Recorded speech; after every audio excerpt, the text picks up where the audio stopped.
বাজারে গিয়েছিলাম আর এই ছোট আলুটা দেখে আমার অনেক পছন্দ হয়েছিল।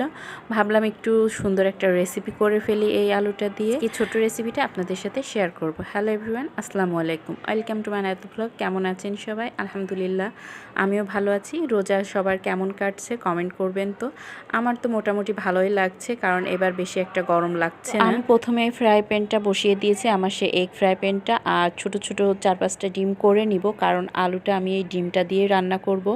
ভাবলাম যে ছোট ছোট আলু যেহেতু এই ডিম সিদ্ধ করে রান্নার থেকে একটু এমন ভেজে ফ্রাই করে দিলে বেশটা ভালো হবে। এরপর হচ্ছে ফ্রাইটা করা হয় পর আমি একটা ফ্রাই প্যান আবার বসিয়ে দিয়েছি। এটাতে প্রথমে তেলের উপর একটু পেঁয়াজ কুচিয়ে দিয়েছি, তারপরে আদা বাটা, রসুন বাটা, পেঁয়াজ বাটা দিয়েছি। এরপর দিয়েছি হলুদের গুঁড়া, তারপরে হচ্ছে ঝালের গুঁড়া, তারপর ধনিয়া গুঁড়া, আর দিয়েছিলাম গরম মশলার গুঁড়া, তারপর লবণ। কারণ এটা আমি একটু গোশের পাখি রান্না করব, তাই আর কি গরম মশলা গুঁড়াটা প্রথমেই দিয়ে নিয়েছি। তো এরপর আলুটা আমি সুন্দর করে ধুয়ে সিদ্ধ করে সিলে রেখেছিলাম, সেটাই দিয়ে একটু কষিয়ে নেওয়ার পর মাশাআল্লাহ অনেক সুন্দর দেখা যাচ্ছে কালারটাও। তারপর হালকা একটু পানি দিয়ে নিব, এটাতে আর একটু কষিয়ে নিব, কারণ বেশিটা কষাবো না। আলুটা বেশ সিদ্ধই হয়ে গিয়েছিল চলার সময় আমি দেখেছিলাম। তারপরে এই যে ডিমগুলা উপরে দিয়ে আমি ঝোলের পানিটা দিয়ে দিব। তো একটু মাখা মাখা করে রাখবো, যার জন্য হচ্ছে বেশি পানি দিব না।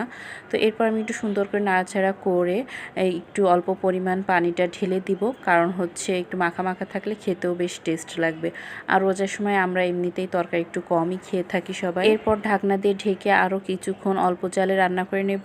আর অলরেডি আমার রান্নাটা শেষ হয়ে গেছে। তো কেমন লাগলো আমার এই ছোট্ট রেসিপিটি অবশ্যই কমেন্ট করে জানাবেন। আর যদি ভালো লাগে থাকলে তাহলে আমার এই রেসিপিটি শেয়ার করে রাখবেন। এরপর আমি একটু দেখিয়ে দিব আলুটা ঠিক কেমন সিদ্ধ হয়েছিল। আমি নেওয়ার সাথে সাথেই তো একদম গলে গেল। এটা লাগলে শেয়ার করে রাখবেন কিন্তু। আর আমার রেসিপিটি কেমন লাগলো কমেন্ট করে জানাতে ভুলবেন না।